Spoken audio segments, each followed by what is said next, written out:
Hello विद्यार्थी, कैसे हो। आपका पाठ नंबर 4 प्रतिरक्षा एवं रक्त समूह। और इसकी जो पिछली क्लास थी उसमें मैंने प्रिय छात्र छात्राओं आपको प्रतिजन जो था और जो प्रतिरक्षी थी उसकी परिभाषा के बारे में समझाया। उसकी जो प्रतिरक्षी जो था और प्रतिजन, इसके अलावा प्रतिजन के बारे में मैंने इतना बता दिया था कि इसका जो आणविक भार होता है वो कितना होता है, 6000 डाल्टन या उससे कैसा होता है, अधिक होता है। 6000 डाल्टन या उससे कैसा होता है, अधिक होता है। आई बात समझ में। और कभी कभी हमारे शरीर की जो हमारा शरीर होता है, हमारे शरीर की जो संक्रमित कोशिकाएं होती हैं वो भी प्रतिजन के तौर पर क्या करती हैं, कार्य करती हैं। इतना मैंने आपके लिए पिछली वीडियो में समझा दिया था। आगे चलते हैं। आगे फिर मैंने इसमें आपको बता रहा हूँ, ध्यान देना, समझना कि प्रतिजन जो होते हैं उसमें कल मैंने बताया था कि शरीर में प्रविष्ट होने के बाद सर्वप्रथम इनका सामना स्वाभाविक प्रतिरक्षा विधियों से होता है। आई बात समझे। और उसके बाद विषय प्रतिरक्षा क्या होती है, उत्पन्न होती है। क्या होती है उसके बाद, क्या होती है, विषय प्रतिरक्षा क्या विधि क्या होती है, सक्रिय होती है चाहे उत्पन्न होती है। आई बात समझ में। उसी से आगे आपका टॉपिक कल ये डल रहा था, हेडिंग प्रतिजन। उसके आगे अगले पैराग्राफ में नोट करना, बहुत महत्वपूर्ण बात बता रहा हूँ मैं आपके लिए, समझना कि प्रतिजन संपूर्ण अणु के रूप में, प्रतिजन जो होते हैं वो संपूर्ण अणु के रूप में प्रतिरक्षी से क्या करते हैं, प्रतिक्रिया नहीं करते हैं। प्रतिजन के जो संपूर्ण अणु होते हैं ये प्रतिरक्षी से प्रतिक्रिया नहीं करते हैं, वरन इनके जो विशिष्ट अंश हैं, हमारी भाषा में, वरन इनके जो विशिष्ट अंश हैं वो ही क्या होते हैं, इनसे क्या होते हैं, जुड़ते हैं। आई समझ में कि जो प्रतिजन जो होते हैं संपूर्ण अणु के रूप में प्रतिरक्षी से प्रतिक्रिया नहीं करते हैं, बल्कि क्या होते हैं, इनके कुछ जो विशिष्ट अंश होते हैं वो ही प्रतिरक्षी से क्या होते हैं, जुड़ते गए हैं। आई बात, इनके जो विशिष्ट क्या होते हैं, अंग होते हैं, इनके जो विशिष्ट अंग होते हैं वो ही प्रतिरक्षी से क्या होते हैं, जुड़ते हैं। और इनको ही हम क्या बोल देते हैं, इनको ही हम एंटीजन निर्धारक के नाम से जानते हैं। इन अंशों को क्या कहते हैं, हम एंटीजन निर्धारक या एपिटॉप के नाम से जानते हैं। किसके नाम जानते हैं, एपिटॉप। प्रश्न बनता है भाई, एंटीजन निर्धारक किसे कहते हैं या एपिटॉप किसे कहते हैं। इस तरह का 1 नंबर का एक प्रश्न आपकी सिलेबस में आ सकता है, क्योंकि मैंने बताया था ये पार्ट जो है 3 नंबर का है और इससे 1-1 नंबर के कितने प्रश्न आते हैं, 3 प्रश्न आते हैं। तो आपका तो टॉपिक वही चल रहा था कल वाला, प्रतिजन। उसी में आगे आप पैराग्राफ छोड़ के इसको एंट्री करना, और लिखा रहा हूं मैं, ध्यान देना, बहुत महत्वपूर्ण बात कि प्रतिजन संपूर्ण अणु के रूप में, प्रतिजन संपूर्ण अणु के रूप में, प्रतिजन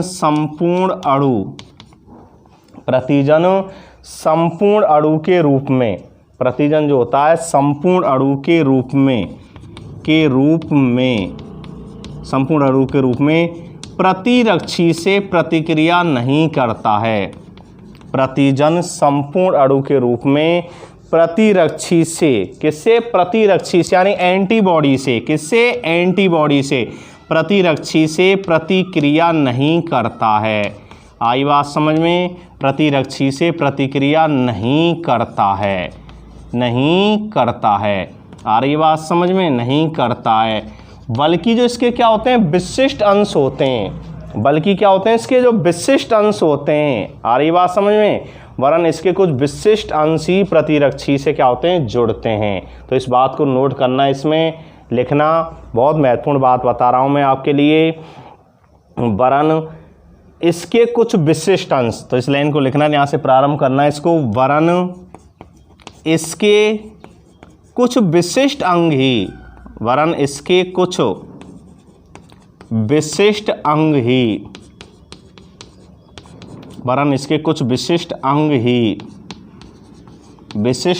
ही प्रतिरक्षी से क्या होते हैं, जुड़ते हैं। आई बात समझ, कैसे जुड़ते हैं, प्रतिरक्षी से, वरन इसके कुछ विशिष्ट अंश ही प्रतिरक्षी से क्या होते हैं, जुड़ते हैं। किससे जुड़ते हैं, प्रतिरक्षी से। आई बात समझ, प्रतिरक्षी से जुड़ते हैं। तो ये जो जुड़ जाते हैं इनकी को क्या बोलते हैं हम, एंटीजन निर्धारक। क्या बोलते हैं इनको, एंटीजन निर्धारक या एपीटॉप के नाम से जानते हैं। इनको ही क्या बोलते हैं हम, एंटीजन निर्धारक या एपीटॉप के नाम से जानते हैं। आई बात समझ में? तो ध्यान देना, इन अंशों को ही हम एंटीजन निर्धारक या एपीटॉप का कहते हैं। आई बात समझ? तो इस बात को नोट कर लेना, इन अंशों को, जो अंश क्या के हुए, प्रतिरक्षी से क्या हुए, जुड़े हैं, इन अंशों को एंटीजन निर्धारक, एंटीजनी निर्धारक या एपीटॉप कहते हैं। क्या कहते हैं, एपीटॉप। एंटीजन निर्धारक या एपीटॉप कहते हैं, एपीटॉप कहते हैं। बहुत महत्वपूर्ण टॉपिक। तो प्रिय छात्र छात्राओं ध्यान देना, प्रश्न बनता है भाई एपीटॉप किसे कहते हैं या एंटीजन किसे कहते हैं, एपीटॉप या एंटीजन किसे कहते हैं। आई बात समझ में? तो तुम्हारा उत्तर होना चाहिए, ध्यान देना, एंटीजन या एपीटॉप किसे कहते हैं कि प्रतिजन जो होते हैं वो संपूर्ण अणु के रूप में, जो प्रतिजन हैं, प्रतिजन का कोई आकार है, वो संपूर्ण जो उसका अणु के रूप में वो प्रतिरक्षी से क्या नहीं करते हैं, प्रतिक्रिया नहीं करते, यानी संपूर्ण नहीं जुड़ते हैं। आई बात समझ में? संपूर्ण अणु के रूप में नहीं जुड़ते हैं, यानी प्रतिजन जो होते हैं वो संपूर्ण अणु के रूप में प्रतिरक्षी से प्रतिक्रिया नहीं करता है, वरन इसके जो कुछ विशिष्ट अंश हैं वो ही क्या होते हैं, प्रतिरक्षी से जुड़ते हैं। और इन अंशों को ही हम क्या कहते हैं, एंटीजन निर्धारक या एपीटॉप के नाम से जानते हैं। आई बात समझ में? किसके नाम जानते हैं इनको, एंटीजन निर्धारक या एपीटॉप के नाम से जानते हैं। आगे बहुत अच्छी बताई गई है, बहुत अच्छी लाइन लिखी है कि प्रोटीन में करीब, जो प्रोटीन होती है अपनी, समझना, ध्यान देना, प्रोटीन में करीब 6 से 8, कितने होते हैं, 6 से 8, प्रोटीन में करीब 6 से 8 एमिनो अम्लों की एक श्रृंखला एंटीजन निर्धारक के रूप में क्या करती है, कार्य करती है। आई बात समझ? प्रोटीन में करीब 6 से 8 एमिनो अम्लों की, जो एमिनो अम्ल होते हैं अपने, एमिनो अम्लों की, अमीनो भी बोल देते हैं, एमिनो अम्लों की एक श्रृंखला जो होती है, एक सीरीज जो होती है, एक श्रृंखला जो होती है, एमिनो अम्लों की एक श्रृंखला एंटीजन निर्धारक के रूप में, किसके रूप में, एंटीजन निर्धारक के रूप में क्या करता है, कार्य करती है।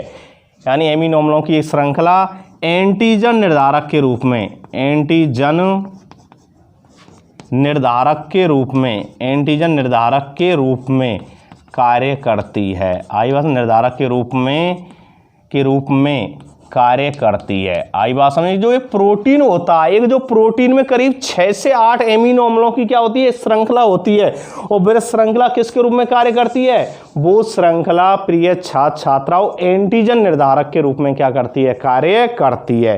किसके रूप में कार्य करती है, एंटीजन निर्धारक के रूप में कार्य करती है। आई बात समझ? या कार्य करता है, एक ही बात है, कार्य करती है।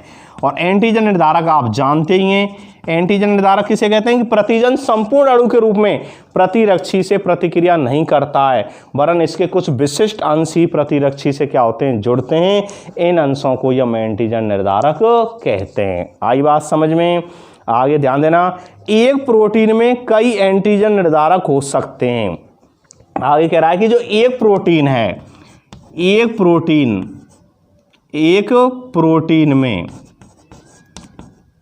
प्रोटीन में कई एंटीजन निर्धारक हो सकते हैं। आई बात समझ में?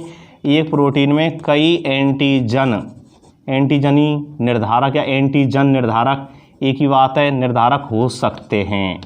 आई बात समझ में? एंटीजन निर्धारक हो सकते हैं एक प्रोटीन में।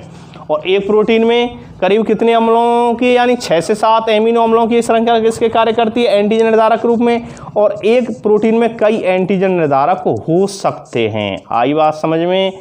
हो सकते हैं। और इनकी संख्या को ही एंटीजन की क्या कहते हैं, संयोजकता कहा जाता है। तो एंटीजन निर्धारक हो सकते हैं, लिखना इसको, हो सकते हैं। और इनकी जो संख्या होती है, इनकी जो नंबरिंग होती है, इनकी संख्या को एंटीजन की संयोजकता, यानी इनकी जो संख्या होती है वो क्या कहलाती है, एंटीजन की संयोजकता कहलाती है। आई बात समझ, इनकी संख्या को एंटीजन की संयोजकता कहते हैं, एंटीजन की संयोजकता कहते हैं। आई बात समझे, एंटीजन की संयोजकता कहते हैं या संयोजकता कहा जाता है। बहुत महत्वपूर्ण बात आपकी, संयोजकता कहा जाता है, ठीक है ना। तो ध्यान देना, प्रोटीन में करीब 6 से 8 एमिनो अम्लों की एक श्रृंखला एंटीजन निर्धारक के रूप में कार्य करती है और एक प्रोटीन में कई एंटीजन निर्धारक हो सकते हैं और इनकी संख्या को हम एंटीजन की संयोजकता कहते हैं। आई बात समझ, या संयोजकता कहा जाता है। और अधिकांश जीवाणुओं में, जो अधिकांश जीवाणु हैं अपने, अधिकांश जीवाणुओं में ध्यान देना, अधिकांश जीवाणुओं में, अधिकांश जीवाणुओं में, अधिकांश जीवाणुओं में, आ रही बात समझ, अधिकांश जीवाणुओं में एंटीजन संयोजकता 100 या उससे कैसी होती है, अधिक होती है। अधिकांश जीवाणुओं में एंटीजन संयोजकता कितनी होती है, एंटीजनी संयोजकता कितनी होती है, एंटीजनी संयोजकता कितनी होती है, 100 या उससे अधिक होती है। आई बात समझ, एक प्रोटीन में कई एंटीजन निर्धारक हो सकते हैं, एक प्रोटीन अणु में कई एंटीजन निर्धारक हो सकते हैं और कई हो सकते हैं, तो उनको क्या बोल देते हैं, संयोजकता। क्या बोलते हैं उनकी, संयोजकता। आई बात समझे। और अधिकांश जीवाणुओं में एंटीजन संयोजकता कितनी हो सकती है, 100 या उससे अधिक हो सकती है, 100 या क्या हो सकती है, अधिक हो सकती है, 100 से भी अधिक हो सकती है। आई बात समझ में। बहुत महत्वपूर्ण टॉपिक प्रतिरक्षा एवं रक्त समूह, और उसके अंदर आपको मैं पढ़ा रहा हूँ एंटीजन प्रतिजन के बारे में। तो आधा टॉपिक तो मैंने पिछली वीडियो में इसको समझा दिया था, इसकी मैंने इसका भार बता दिया था, कितने यानी किस किस से ये बने होते हैं, इसके अलावा कौन कौन प्रतिजन के तौर पर कार्य करते हैं, किससे इसका सामना होता है, और ये चीज़ें मैंने कल बता दी थी। आज मैं आगे इस टॉपिक में आपको समझा रहा हूँ यानी प्रतिजन के बारे में। तो प्रतिजन जो होता है संपूर्ण अणु के रूप में प्रतिरक्षी से प्रतिक्रिया नहीं करता है, बल्कि इसके कुछ विशिष्ट अंश जो होते हैं वो क्या होते हैं, प्रतिरक्षी से जुड़ते हैं, और इन अंशों को हम एंटीजन निर्धारक या एपिटॉप कहते हैं। और एक प्रोटीन में 6 से 8 एमिनो अम्लों की क्या होती है, एक श्रृंखला जो होती है वो एंटीजन निर्धारक के रूप में कार्य करती है, और एक प्रोटीन में कई एंटीजन निर्धारक हो सकते हैं और इनकी संख्या को एंटीजन की संयोजकता कहा जाता है। आई बात समझ में, एंटीजन की संयोजकता कहा जाता है। और अधिकांश जीवाणुओं में एंटीजन संयोजकता 100 या उससे कैसी हो सकती है, अधिक हो सकती है।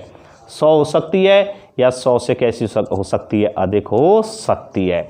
आई बात समझ में। तो ध्यान देना प्रिय छात्राओं, तो ध्यान देना, समझना, इतना आपको समझा दिया। आगे इसमें फिर ये बताया गया है कि जो प्रतिजन जो है, जब यानी कोई प्रतिजन हमारे शरीर में क्या कर जाता है, प्रवेश कर जाता है, तो जो प्रतिरक्षा है उसका विनाश कैसे करती है। आई बात समझ, जब कोई प्रतिजन हमारे शरीर में, प्रतिजन क्या होते हैं, वे पदार्थ है बाह्य क्या होते हैं, रोगाणु होते हैं। आई बात समझ, जब वो हमारे शरीर में क्या कर जाते हैं, प्रवेश कर जाते हैं, तो जो प्रतिरक्षा है उनका विनाश कैसे करती है। आई बात समझें।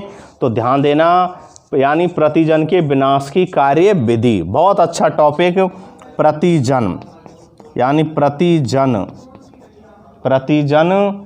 के विनाश की कार्य विधि, प्रतिजन के विनाश की कार्य विधि, प्रतिजन के विनाश की कार्य विधि। तो ध्यान देना प्रिय छात्र एवं छात्राओं कि जब कोई प्रतिजन हमारे शरीर में क्या हो जाता है, प्रवेश कर जाता है, कोई प्रतिजन हमारे शरीर में क्या हो जाता है, प्रवेश कर जाता है, तो उसका विनाश कैसे होता है। तो देखिए, प्रतिजन जब हमारे शरीर में किसी प्रतिजन का क्या हो जाता है, प्रवेश हो जाता है, ध्यान देना, प्रवेश हो जाता है, तो उसके विनाश के क्या हैं, 4 चरण हैं। यानी प्रतिरक्षाम विषय प्रतिरक्षाम प्रतिजन के विनाश की कार्यविधि 4 चरणों में क्या होती है, संपादित होती है। तो कैसे संपन्न होती है, 4 उसके चरण हैं। तो नंबर 1 चरण बता रहा हूं कि अंतर्निहित प्रतिजन, क्योंकि हमारे शरीर के अंदर भी क्या पाए जाते हैं, प्रतिजन पाए जाते हैं। क्या होते हैं हमारे शरीर के अंदर भी क्या पाए जाते हैं, प्रतिजन पाए जाते हैं। क्योंकि आपने पढ़ा हो कुछ जीव रोगाणु कैसे होते हैं, जीवाणु कैसे होते हैं। कुछ जीवाणु हमारे शरीर के लिए लाभदायक होते हैं, तो कुछ कैसे होते हैं, हानिकारक भी होते हैं। आई बात समझ में। तो नंबर 1 चरण बता रहा हूं कि अंतर्निहित जो प्रतिजन है, आई बात समझ में, अंतर्निहित जो प्रतिजन है, अंतर्निहित प्रतिजन एवं बाह्य प्रतिजन में, अंतर्निहित प्रतिजन एवं बाह्य प्रतिजन में विभेद करना। सबसे पहले क्या होता है, विभेद होता है कि अंतर्निहित प्रतिजन है कि बाहर से इसने एंट्री की है, आई बात समझे। तो अंतर्निहित प्रतिजन एवं बाह्य प्रतिजन में, कौन से में, बाह्य प्रतिजन में, प्रतिजन में विभेद करना। विभेद का मतलब अंतर करना, आई बात समझ में। अंतर्निहित प्रतिजन और बाह्य प्रतिजन में क्या करना, अंतर करना, विभेद करना, आई बात समझ में।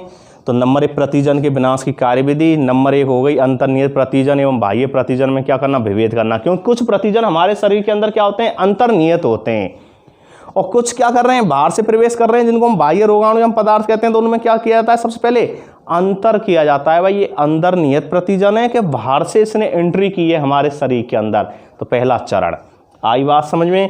अंतर कैसे करते हैं, तो अंतर की बहुत महत्वपूर्ण पॉइंट है, एक ध्यान दे के समझना कि बाह्य प्रतिजन जो होते हैं, समझना, बाह्य प्रतिजन के ऊपर, बाह्य प्रतिजन के ऊपर, और बाह्य प्रतिजन के ऊपर क्या होता है, बाह्य प्रतिजन के ऊपर व्याप्त, यानी बाह्य प्रतिजन के ऊपर व्याप्त, आ रही बात समझ में, बाह्य प्रतिजन के ऊपर व्याप्त, ठीक है ना, एंटीजन निर्धारक की, किसकी, एंटीजन निर्धारक की, बाह्य प्रतिजन के ऊपर व्याप्त एंटीजन, एंटीजन निर्धारक की, एंटीजन निर्धारक की, बाह्य प्रतिजन के ऊपर व्याप्त एंटीजन निर्धारकों की, एंटीजन निर्धारकों की को लगा लेना इसमें, एंटीजन निर्धारकों की संरचना के अनुसार, किसके अनुसार, संरचना के अनुसार,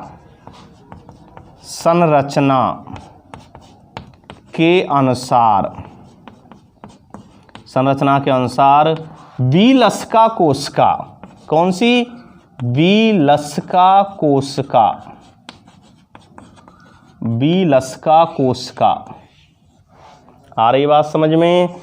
यानी बाह्य प्रतिजन के ऊपर व्याप्त एंटीजन निर्धारकों की संरचना के अनुसार विलसका कोशिकाओं, विलसका कोशिकाओं द्वारा, और विलसका कोशिका किसमें परिवर्तित हो जाती है, प्लाज्मा कोशिका में, किसमें, प्लाज्मा कोशिका में, तो द्वारा प्लाज्मा कोशिका का निर्माण, विलसका कोशिकाओं द्वारा,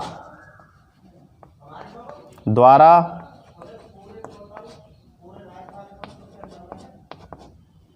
विलसका कोशिकाओं द्वारा प्लाज्मा कोशिकाओं का निर्माण,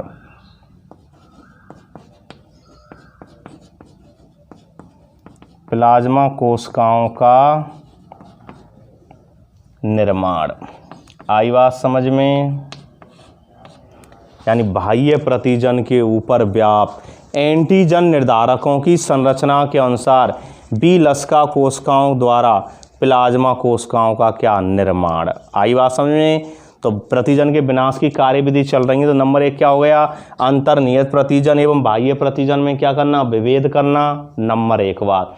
नंबर 2 क्या है, बाह्य प्रतिजन के ऊपर व्याप्त एंटीजन निर्धारकों की संरचना के अनुसार विलसका कोशिकाओं द्वारा प्लाज्मा कोशिकाओं का निर्माण, क्या हो जाता है, प्लाज्मा कोशिकाओं निर्माण हो जाता है, किसके द्वारा, विलसका कोशिकाओं के द्वारा।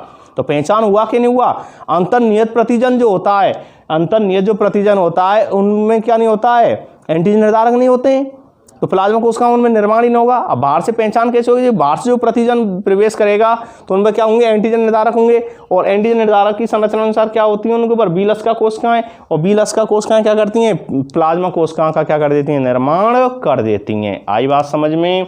और नंबर 3 है, इसमें ध्यान देना कि प्लाज्मा कोशिकाओं द्वारा, कौन सी कोशिकाओं द्वारा, प्लाज्मा कोशिकाओं द्वारा विशिष्ट प्रतिरक्षियों का निर्माण, प्लाज्मा कोशिकाओं द्वारा, प्लाज्मा कोशिकाओं द्वारा विशिष्ट प्रतिरक्षियों का निर्माण,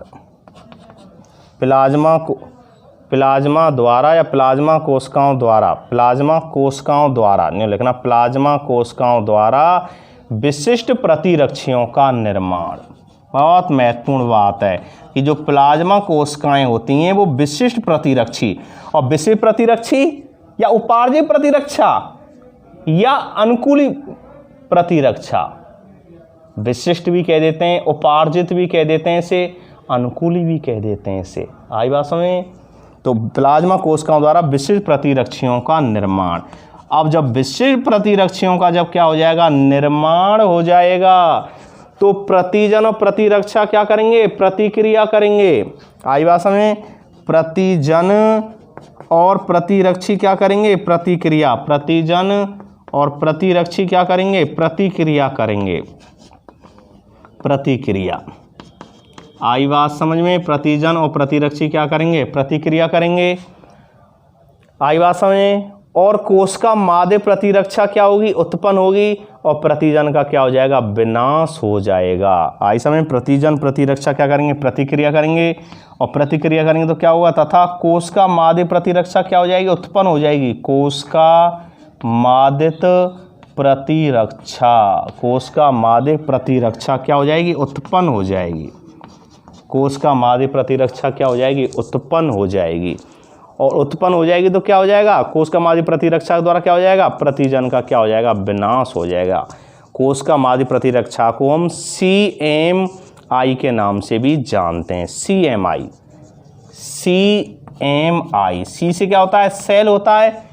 M से क्या होता है, माध्यम, माध्यित होती है, यानी मेडिकेट होती है, मेडिकेट। और I से क्या होता है, इम्यूनिटी होती है, इम्यूनिटी। CMI, कोशिका मादे प्रतिरक्षा।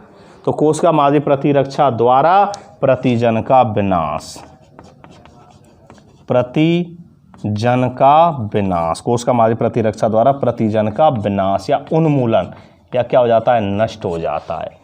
आई बात समझ में? दोबारा देना गौर, मैं बता रहा हूँ प्रतिजन के विनाश की कार्यविधि।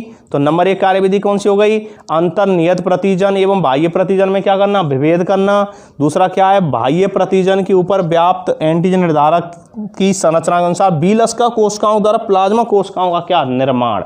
प्लाज्मा कोशिकाओं क्या हो जाता है, निर्माण हो जाता है। किसके द्वारा, बीलस्का कोशिकाओं के द्वारा। आई समझ में? और जब लस्का कोशिकाओं का, जब प्लाज्मा कोशिकाओं का क्या हो जाएगा, निर्माण हो जाएगा, तो उनमें क्या हो जाएगा, विभेद हो जाएगा, अंतर्निहित प्रतिजन में और बाह्य प्रतिजन में। आई बात समझ में प्रिय छात्र एवं छात्राओं? तो जब प्लाज्मा कोशिका क्या करेगी, फिर विशिष्ट प्रतिरक्षी जो है, विशिष्ट प्रकार की एंटीबॉडी बनाएगी हमारे शरीर में। आई बात समझे? और एंटीबॉडी जब बनाएगी, विशिष्ट प्रकार की जब एंटीबॉडी बनाती है, तो क्या होगा, कोशिका मादे प्रतिरक्षा क्या होगी, उत्पन्न होगी। और जब कोशिका मादे प्रतिरक्षा उत्पन्न होगी तो प्रतिजन का क्या हो जाएगा, विनाश हो जाएगा, उन्मूलन हो जाएगा, वो नष्ट हो जाएगा। आई बात समझे? तो इस तरह हमारे शरीर में प्रतिजन के विनाश की जो कार्यविधि है वो क्या होती है, संपन्न होती है। ऐसा प्रतिजन के विनाश की कार्यविधि, तो हैंड डाल लेना प्रतिजन के विनाश की कार्यविधि और चारों पॉइंटों को लिख लेना। और इसमें ध्यान रखना, एक कभी कभी प्रश्न आ जाता है CMI, CMI का पूरा नाम, तो कोशिका मादे प्रतिरक्षा। C से क्या होता है, सेल। I से क्या बनता है, I से बनता है, यानी C, और M से क्या बनता है, मेडिकेट, यानी मेडिकेट, मेडिकेट माध्यम, मीडियम भी कह देते हैं माध्यम को, मेडिकेट, मीडियम से बना है मेडिकेट। और I से क्या होता है, इम्यूनिटी, इम्यूनिटी, यानी क्या होता है I से, इम्यूनिटी, इम्यूनिटी, प्रतिरक्षा। आई बात समझ में? तो ये CMI, कोशिका मादे प्रतिरक्षा द्वारा प्रतिजन का क्या हो जाता है, विनाश हो जाता है।